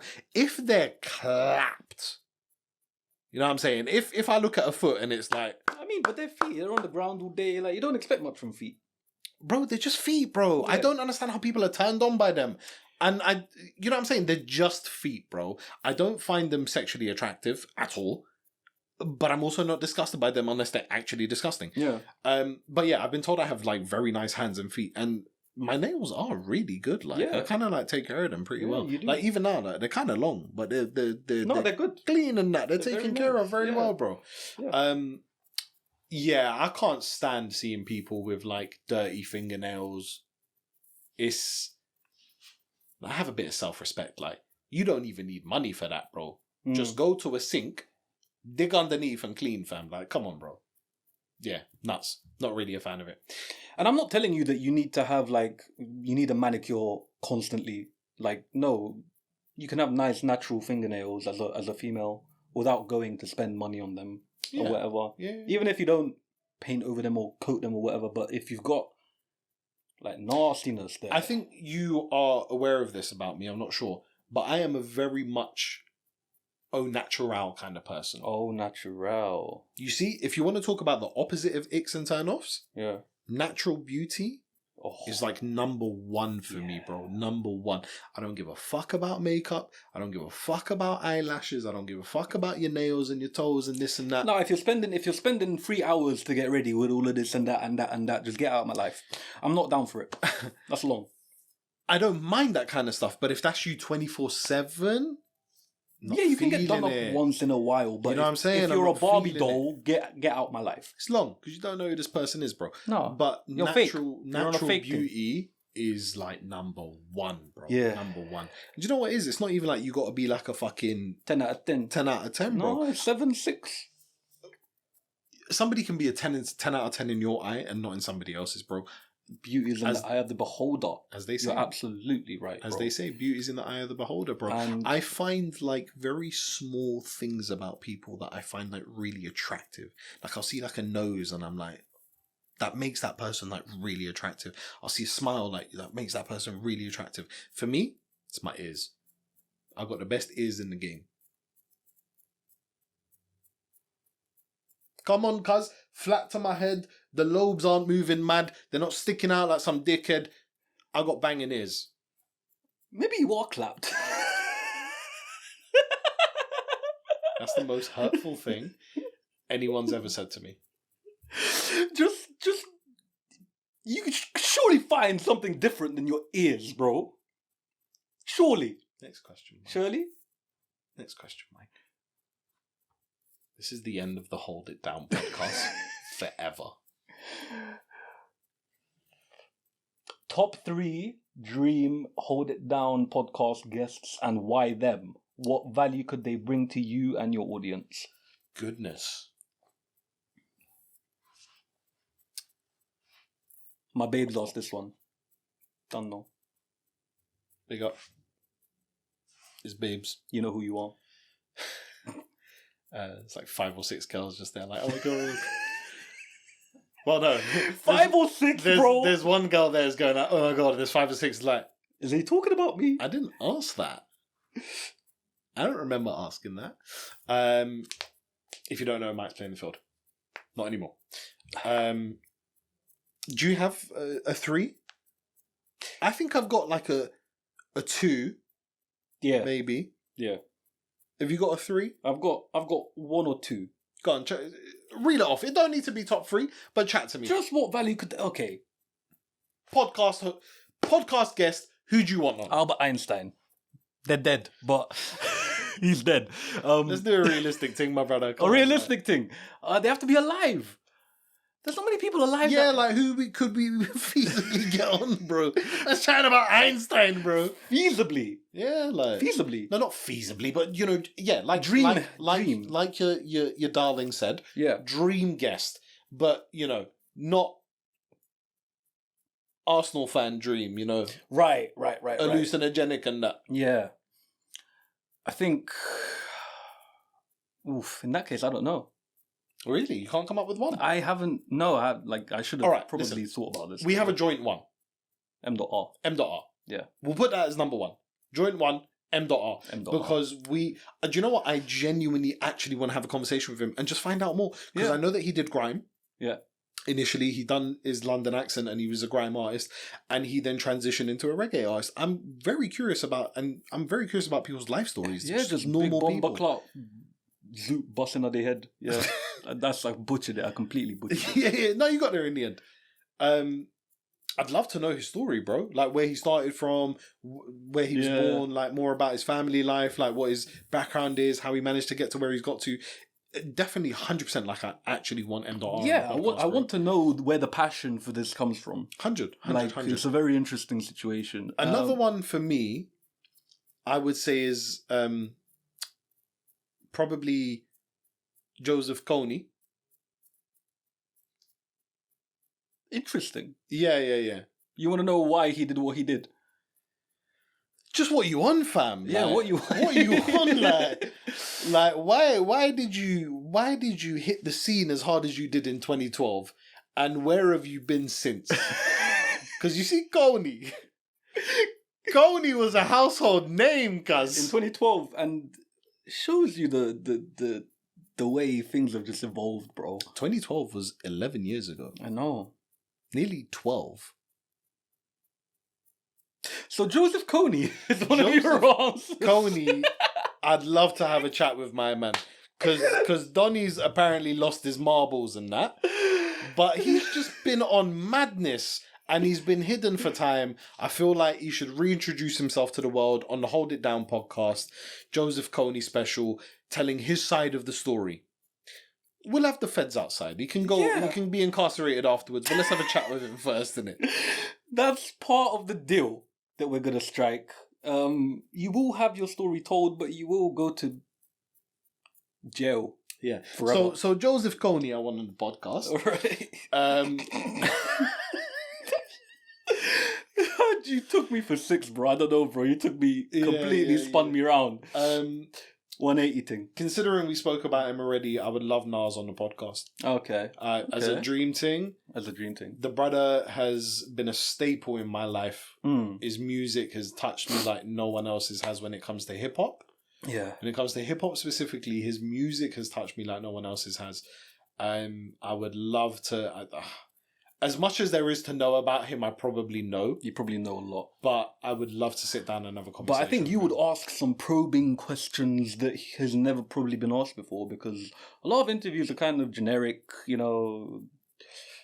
this and that. Yeah. You'd get to the crux of things, the core of it. Yeah, but because a podcast setting is very different. Yeah. Essentially, I'll be having a conversation with him. I won't be having an interview with him. I'll be having a conversation with him. It'll be slightly interviewing in the sense that obviously we'll ask questions. But again, coming back to Busta Rhymes' Diary of a CEO, at the end he said, they were doing their whole back and forth of, "Oh, I love you, man. Like, thank you for this." He doesn't sound anything like that. Just made him into a white American man, bro. But he was saying, this is like the most thorough interview that I've ever done, the best interview I've ever done. Nobody's ever gotten to like this side of things and blah, blah, blah. In a podcast setting, I feel like, yeah, definitely if I was to sit down and have a conversation with somebody like Nas or anyone really, it's more just having a conversation with that person as opposed to like interviewing them. And I just love to hear some of the stories of like the process of him making his music, the beef with Jay-Z, how that was squashed when he was signed to Rockefeller Music, that and this and that, bro. It would be so interesting. And he's one of my heroes, man. I'd love to sit down and have a chat with him. You've actually got my brain working, gears are turning. Come on, drop a thing. Everyone knows Blink-182, my favourite band. I'd love to have them on. I know you hate them. I don't hate them. You hate them. He thinks Boyce Avenue's version of I Miss You is better than Blink's version. Completely. It 100% is. It's not. It's not even. It got confirmed the other week when people looked at you and said you're a dickhead.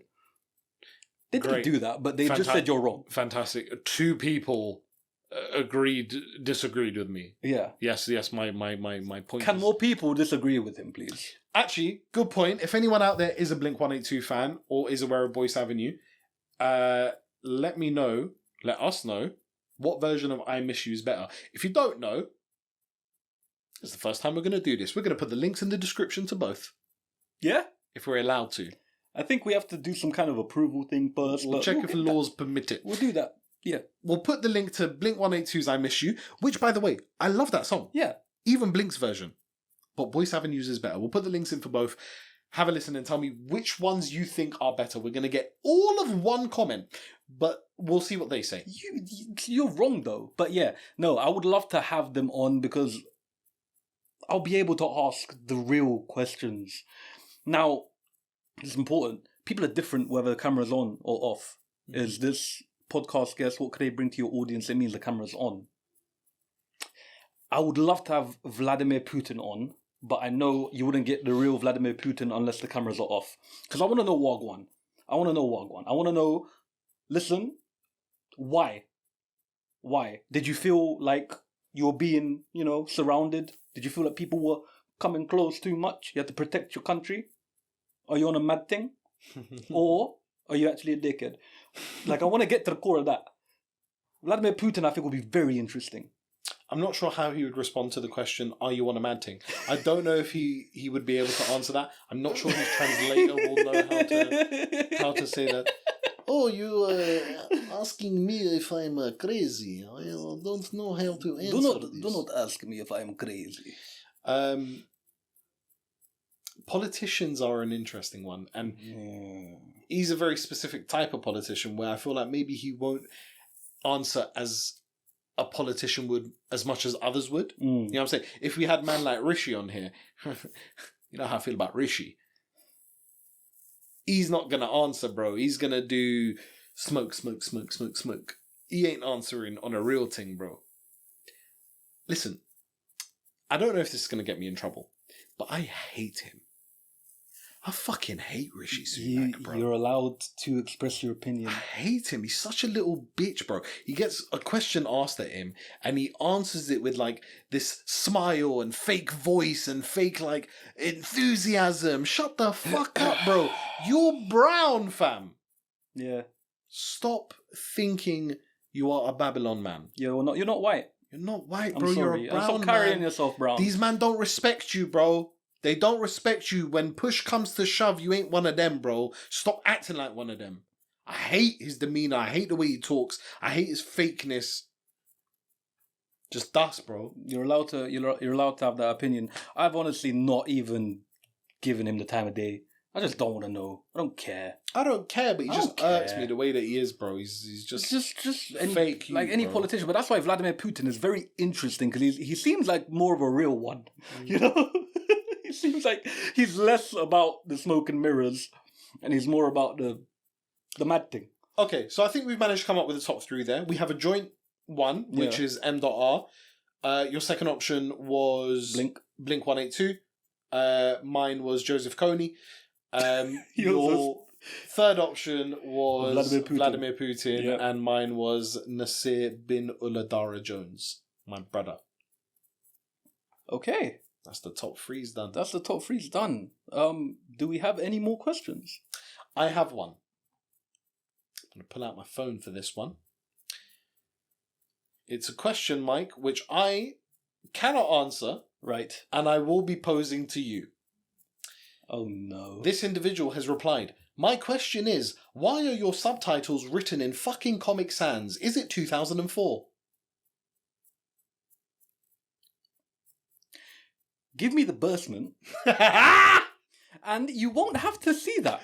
Yes! Okay. I didn't even think it would loop back around to the Bursement, but it did, and it makes sense.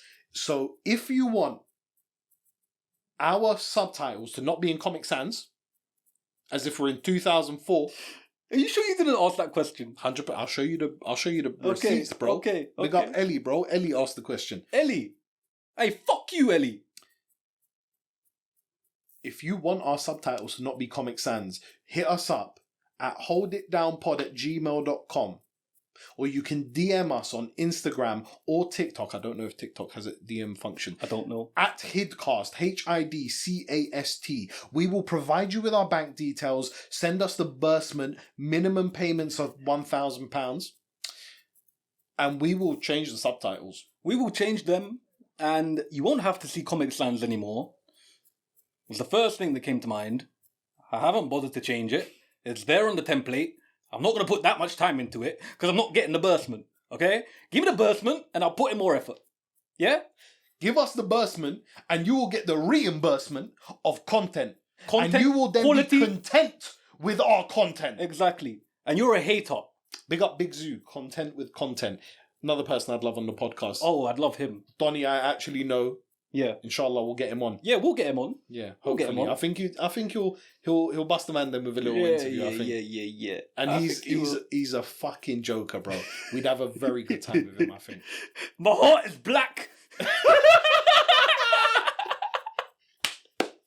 Hey, Zoo, man. Zoo, bro, listen, I will save my flowers for inshallah when he's here. Yeah. But I think I may have told him this as well. Well done to him. Not a better person deserves it. Because this kid was so lovely, bro. Such a fucking lovely guy. In school, you're in that environment where, particularly at that age, there's a lot of madness going on. You feel like you have to put up a front. Don't get it wrong, like, Zoo weren't no flowery pussy. No, yeah. Flowery pussy. Snowflake. You're not a snowflake. He weren't a snowflake, bro. Yeah. But man had respect, bro, for people in his year, my year, which was a year above him, people in lower years. He was respectful, he was funny, and he deserves everything that he's getting. Big up. And do you know what? Fucking big him up even more for bringing along Tubbsy and Hyder, bro. Because them are his brethrens from school in his year. This might be a bit of a fucking situation. I went to college with Tubbsy. Oh yeah, I went to college with Tubbsy. We had a bit of beef, bro. You didn't have a good we had a bit of beef. He offered me out. Swear down. Yeah, graveyard. Graveyard. He offered me out in the graveyard. I did not take him up on his offer. I did not want to die. So yeah, Ahmed looks like he would do a madness. Yeah, Tubbsy was very different back then. I feel like he may have, done the evolution thing. Well, look, people grow up, right? Yeah. But he was definitely more of a classical roadman. Well, no, but he was just more. He was a bit more serious. Very serious. He was a bit more serious. He was a serious don. Hyder, I've known since primary school, bro. Yeah. Literally since childhood. I knew his older brother quite well as well. He was a year above us, but look, big up to them, man. honestly, to win 2 fucking BAFTAs, do what you're doing, like make incredible music that the people in the scene are rating you for, to jump on TV and do what you're doing, bro.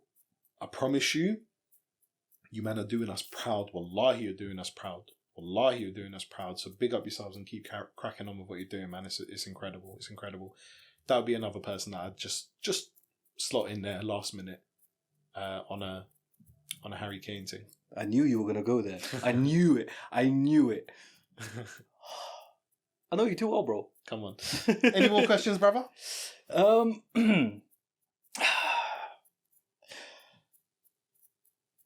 Breezy has a question that you need to answer because I brought it. It may have been the reason that we cut last week. Maybe. It wasn't. No. But he has in quotation marks Emal and then my ribs. I think you put the quotation marks in the wrong place. Cool. Thanks for that, Breezy. Love you, mate. Hey, big up Breezy, bro. Breezy's my brother. Yeah, listen, I don't know what going on with you. I don't know what you're doing, brother, but big you up, man. Let me tell you something, yeah? The start of the sentence is going to sound mad, innit? But his mother... Oh, yeah. What a woman. I don't think he even knows that I've met her. Like, have you met his mum? Yeah, I've met her with you. Oh, Kilburn. Yes, okay. He doesn't even know that I've met her. Loveliest woman I have. Bro, this woman used to welcome me into her house all the time. She would talk to me about Islam. She would be the most respectful, amazing woman, bro. Incredible woman. I love that woman, bro. We can tell where you get it from, bro. 100%. Reese is my brother as well, man. But he is also a dickhead because he will not let things go. He just will not let things go. If there's one person I've ever met in my life that I can bank on bringing the past back up, it's fucking Breezy, bruv. I think it was... Let me just... I need to get ready for this. Myself. I need to know. I've wanted to know since I read the question. Karmic balance. It was year 9. Moving on. I think it was year 9. It must have been around year 9. Or maybe year 8. So, the mandem who didn't RuneScape and Sponge Cake would go to the park. They had a life. And play football. They had a real life. Bro, back in the day, I miss these days so much, bro. You have the energy, you finish school, you go play football till it's dark, you go home, bro. I love those days, man. Don't exist anymore, unfortunately, for children. They just close parks, they close youth centres, and this is why we have a knife crime epidemic. Sort it out, Rishi. We're doing a lot of tangents that 180 on each other today, you know? They 360 on each other. Yeah, 100%. They do come back around. Yeah. Back again. There's a certain thing called a doggy pile. A doggy pile? Yeah. I know what happened! There's a certain thing... I know what happened. There's a certain thing that's called doggy pile, which means that for some reason the entire world just jumps on you. Were you at the bottom? I was at the bottom. I see. But every man got it. Every man got it. You know what I'm saying? Nobody was exempt from the doggy pile. So you shouted my ribs. When my particular doggy pile was bad because I had Danny Workeye on me. That's a big don. Big don. I had Waleed on me. Jesus Christ. You know, I had bare man on me, bro. And I'm not gonna lie to you, brother. My ribs were getting crushed, fam. And I was at the bottom of the doggy pile and I was saying, yo, my ribs, bro. My ribs, get off me, my ribs. And I have never lived down my cry for help when it comes to my rib cage. I bumped into Breezy. I want to say like 3-4 months ago. This makes me so happy. Guys. And one of the first things he said to me, exactly like this. Do you remember when you said my ribs? Every time I see him, bro. See, I thought it was a different kind of situation because obviously, you know, ribs are a food. and I thought you were telling people to not touch your ribs on a lamb ribs, beef ribs. Oh, your food, yeah, yeah. that would have been a shit story. That would have been a horrible story. I am so happy. I am truly. I was at the bottom of that doggy. Thank you for the question. Honestly, Breezy. half of the year was on me. That's a lot of people. Half of the year group was on me, bro. I was at the bottom of the doggy pile. I got shafted, fam. I got shafted. But that day in particular was a day of doggy piles. Every man was getting it, bro. But mine was notorious for the proclamation of my ribs.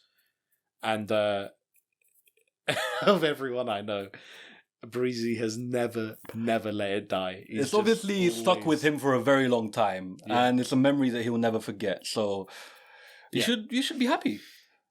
Oh, bro, yeah. It's a good memory, and I love Breezy to death, man. I love the fact that he brings it out because it's just good. It's good memories, man. It's good to laugh at. But I also remember the time he egged somebody and made them cry. But we'll move on from that. We've all done things we're not proud of. Anyway, yeah.